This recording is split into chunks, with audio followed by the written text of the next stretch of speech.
The Erasmus is an European Union student exchange program established in 1987. Erasmus Plus is the new program combining all the EU's current schemes for education, training, youth and sport, which was started in January 2014. The Erasmus program, together with a number of other independent programs, was incorporated into the Socrates program established by the European Commission in 1994. The Socrates program ended on 31st December 1999 and was replaced with the Socrates II program on 24th January 2000, which in turn was replaced by the Lifelong Learning program 2007-2013 on 1st January 2007. Speaking about the origins of the name, the program is named after the Dutch philosopher, theologian, Renaissance humanist, monk, and devout Roman Catholic, Desiderius Erasmus of Rotterdam, called the crowning glory of the Christian humanists. Erasmus, along with his good friend Thomas More, became the center of European intellectual life during the Renaissance. Known for his satire, Erasmus urged internal reform of the Catholic Church. He encouraged a recovery of the Catholic patristic tradition against contemporary abuses of the sacraments and certain excessive devotional practices. He famously clashed with Protestant revolutionary Martin Luther on the subject of free will. Erasmus is a backronym meaning European Community Action Scheme for the Mobility of University Students.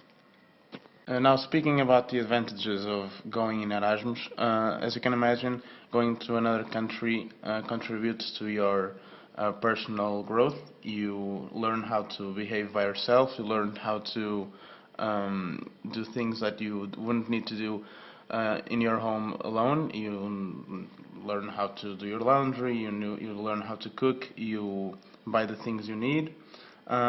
Besides your personal growth, you learn many new things about new cultures, food, places, you meet a lot of people. Besides what I just said, going to university in another country can make your life easier when it comes to having future jobs. Besides, your linguistic abilities will get better, obviously, because you will be in contact with another language on a daily basis, and you will get used to communicating and talking to other people and in your own area of studying, and you'll also obviously gain trust in yourself. Going to a university in another country is a great way to make new friends, like I said, and meet a lot of people and perhaps make long life friendships. Just mentioning the most popular places in the world, so obviously you have the universities in England, in the United States. These are the two most common countries.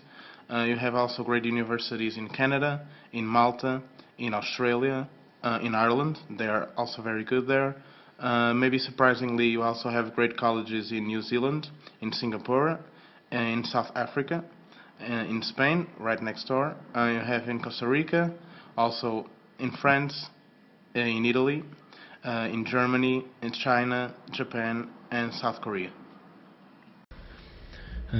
As disadvantages, we can talk about the distance from family and friends, the need to adapt to a different culture, language, and routine. We can also talk about the difficulties in communication that we can have, at least in the first phase. We can have difficulty in studying, especially if lessons are taught in a language that we don't dominate. We can talk about high associated costs, for example, trips, material, tips, and etc. And finally, the difficulty in integrating and getting used to a different teaching model, because